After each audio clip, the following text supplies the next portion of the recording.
nossas Bíblias em Gênesis capítulo 19 e vamos fazer a leitura do versículo 24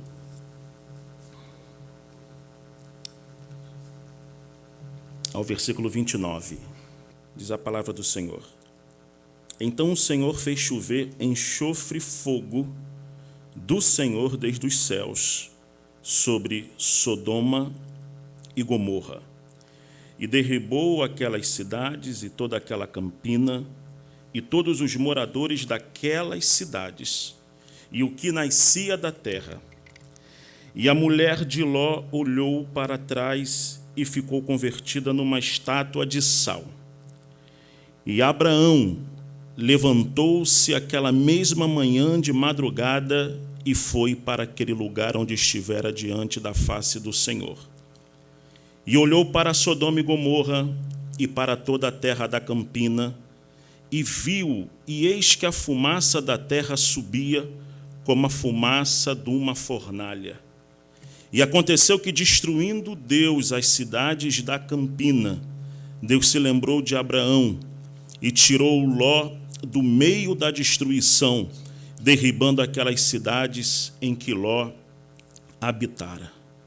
Senhor Jesus, nós te louvamos nessa manhã e lhe pedimos, ó Senhor, que o Senhor fale aos nossos corações nesta hora, por intermédio da tua palavra. É o que nós te pedimos. Amém. Amém. Meus irmãos, esse texto bíblico é um dos textos do Antigo Testamento mais conhecido, né? Nós não vamos entrar detalhadamente nas questões, como uma boa introdução merece que um texto desse seja feito, mas alguns pontos é importante para chegar no ponto central que nós queremos destacar nesta manhã. O texto fala da destruição de duas cidades que nas Escrituras Sagradas se transformaram no símbolo do que há de mais imoral, de mais pecaminoso, do que há de um símbolo que mais se coloca contra aquilo que Deus havia estabelecido para o seu povo. O anúncio da destruição de Sodoma e Gomorra, ao mesmo tempo, mostra essa relação íntima que Deus tinha com Abraão, e também, além dessa relação íntima, o desejo de Deus em prover livramento ao justo. O justo aqui nas Escrituras, tanto no Antigo Testamento quanto no Novo Testamento, a despeito de qualquer perspectiva moral, humana, contemporânea que a gente entenda por justiça, mas o justo nas Escrituras é aqueles que andam de acordo com aquilo que Deus declarou do ponto de vista da retidão moral, do ponto de vista da retidão ética. Principalmente esse conceito de justiça vai ser muito desenvolvido pelos apóstolos, pelo Senhor Jesus no Sermão do Monte. E isso é interessante a gente destacar, porque é muito normal a gente trazer um conceito de justiça somente com base na questão de lutas contra injustiças, que também se aplica, mas originalmente mesmo é a relação focada do homem com Deus e a sua retidão. Só que o anúncio da destruição de Sodoma e Gomorra trazia dois pontos fundamentais. A verdade de que Deus iria trazer juízo sobre todas as ações imorais, pecaminosas do ser humano, e, ao mesmo tempo, a sua promessa de livramento para quem se achasse justo. Essa ideia da história da mulher de Ló, que, junto com o seu esposo, recebeu a promessa de livramento de Deus. E a ordem de Deus ali naquele contexto era em que eles saíssem da cidade, mais ou menos semelhante ao que vai se repetir mais tarde na Páscoa. sair com pressa, sem olhar para trás, voltar os olhos somente com aquilo que Deus havia declarado como promessa de livramento a eles. O texto aqui nos mostra que havia uma promessa de livramento e havia uma orientação para que esse livramento se consumasse, que era obedecer rigorosamente aquilo que Deus havia falado a Abraão e falado ao próprio Ló. O versículo 26, que é o ponto que eu quero destacar aqui, mostra que a mulher de Ló olhou para trás. Diante de todo aquele caos, e aqui não vai nenhuma palavra do ponto de vista de julgamento à atitude da mulher de Ló, mas o ponto que o texto coloca aqui é que ela olhou para trás e se converteu numa estátua de sal. O livramento que Deus havia dado naquele momento, ela não viveu porque ela olhou para trás. Essa história, como todas as histórias do Antigo Testamento, para aqueles que são discípulos de Jesus, servo de Jesus, ela faz uma metáfora para a nossa vida no Evangelho. E eu quero trazer essa perspectiva da mulher de Ló ter olhado para trás na perspectiva do Evangelho. Eu creio que cada um de nós aqui um dia, meus irmãos, recebemos o livramento de Deus nas nossas vidas. E livramento que eu estou querendo aqui no sentido de salvação. Em primeiro lugar, salvação da nossa alma. Em segundo lugar, salvação de nós mesmos. A salvação de Deus, ela é uma salvação integral. Ela salva a alma do ser humano, mas salva toda a sua parte psicológica, emocional e também física. Só que os anos se passam na vida cristã, no caminho cristão. E note que essa preocupação de como que a nossa vida cristã anda conforme os anos, não é uma preocupação legalista, meramente religiosa ou moralista. Eu faço questão de fazer esse ponto aqui, porque quando nós falamos de temas como perseverança na fé, santidade, no contexto de hoje, corremos o risco de ser taxado, inclusive, de legalistas, moralistas, e fora, não esquecendo que há realmente uma falsa religiosidade que faz com que todo discurso que emerja a santidade ou algo desse tipo soe dessa maneira. Mas, se você observa o ensino do Novo Testamento, os apóstolos do Senhor sempre tiveram a preocupação de que cada discípulo de Jesus fizesse diante dele um exame de consciência. Que tipo de exame? Como está o meu caminhar com o Evangelho?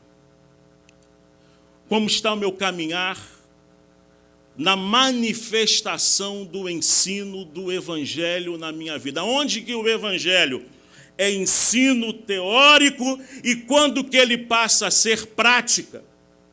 Ou quando que o Evangelho ele é um ensino teórico, mas a nossa prática não coaduna com isso? A carta aos Hebreus, no capítulo 10, no versículo 38 e 39, é um dos textos do Novo Testamento clássico a respeito disso.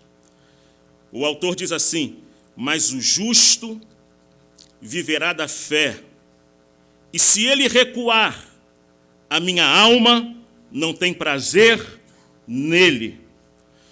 Nós, porém, não somos daqueles que se retiram para a perdição, mas daqueles que creem para a conservação da alma.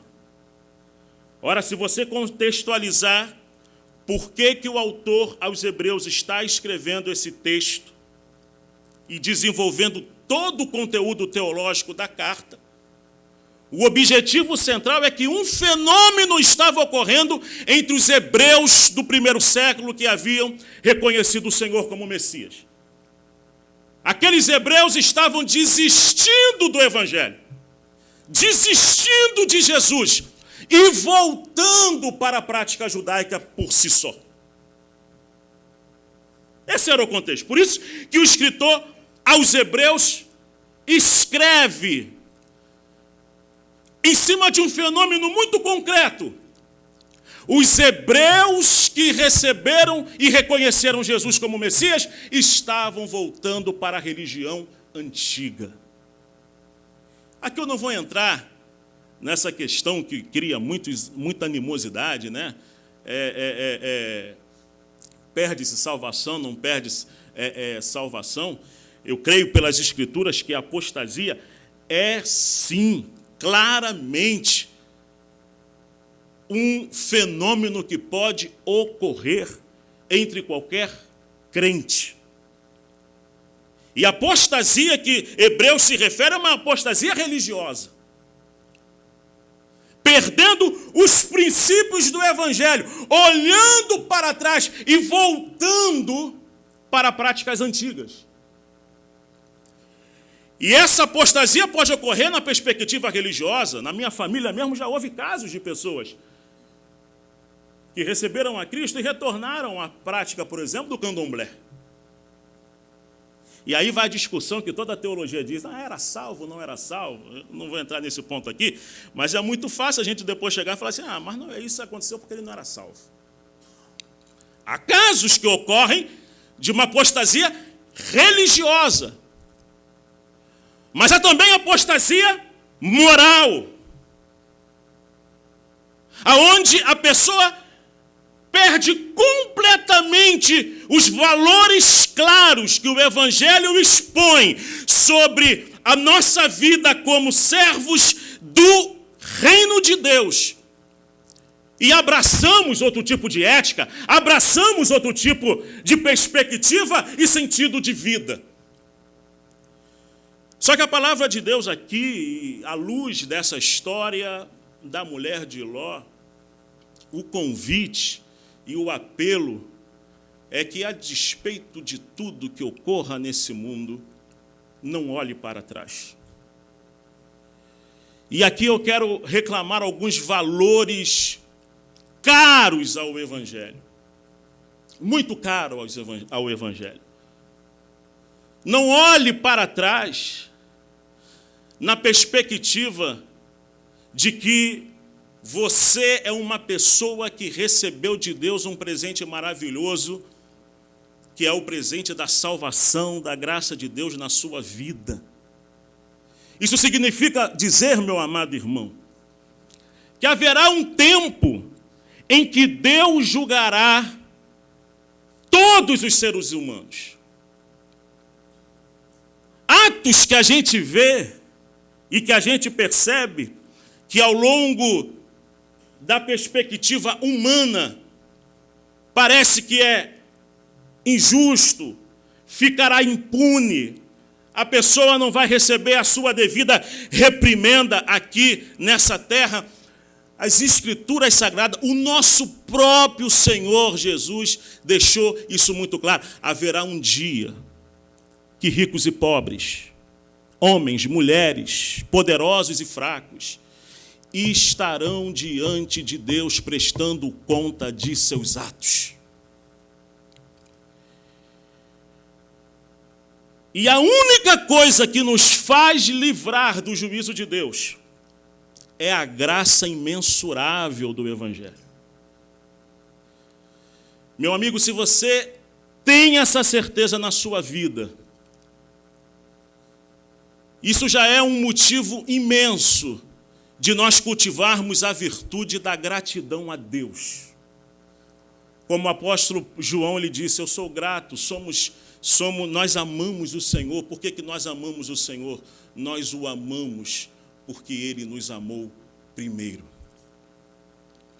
Por isso que nessa manhã eu digo o seguinte, não olhe para trás não esqueça o amor de Jesus por causa de uma decepção momentânea. O amor de Jesus é muito maior do que isso. O amor de Jesus e a certeza de Jesus. Nós cantamos aqui hinos maravilhosos que mostram exatamente essa ação benéfica de Deus nos nossos corações que emerge, é mais sublime do que qualquer ação humana deletéria contra a nossa vida. Nós não podemos olhar para trás na atuação da virtude do que Deus fez em nossas vidas. Não olhe. Sabe, quando um negócio de muito ruim acontecer com você, e olha, longe de mim falar isso, dizendo, você está falando porque você não sabe o que de ruim aconteceu. Eu tenho certeza, se eu for dar aqui alguns testemunhos para os irmãos aqui, eu posso relatar várias coisas ruins que ocorreram também na minha vida. Mas uma das coisas que mais nos sustentam num momento de tamanha dificuldade é quando a gente consegue preservar no Espírito de Deus intacto a nossa virtude de gratidão a Ele. É você fazer o que Paulo diz, eu sei em quem tenho crido, estou certo que é poderoso. Paulo falou isso, ele estava preso. A capacidade de abstrair da realidade concreta ruim um momento de alegria, de gozo na presença de Deus, que faz até às vezes a gente sair da perspectiva terrena. Isso não significa ser uma visão escapista, não. Isso significa viver uma das maiores profundidades do Evangelho. Você conseguir preservar o seu coração pela gratidão de Deus no momento que você está recebendo tudo o contrário, é uma das coisas mais lindas que só o Evangelho pode nos proporcionar. E se você vive isso, seja grato a Deus, porque o normal hoje é quando recebemos o mal, nós se revoltarmos com tudo, se revoltarmos com Deus, com as pessoas e vivermos de uma maneira muito amargurada. E quando isso acontece, é o nosso coração que adoece. É a nossa perspectiva de vida em Deus que adoece. E aí nós somos transformados numa estátua de sal. A estátua de sal não vive. A estátua de sal fica parada no tempo, na existência, e não tem sentimento, não tem verdade, não tem absolutamente nada. Agora o Evangelho não, o Evangelho aquece a alma, o Evangelho trabalha na alma do homem, o Evangelho traz alegria, mesmo em meio a coisas que era para a gente tomar decisões somente humanas, mas o Evangelho nos tira e nos faz abstrair dessa realidade, sim. Não olhe para trás. Seja grata a Deus pela sua vida, pelo que Ele tem feito a você até aqui. Não desista do Evangelho, meu irmão, minha irmã. Não desista do Evangelho. Que Deus abençoe.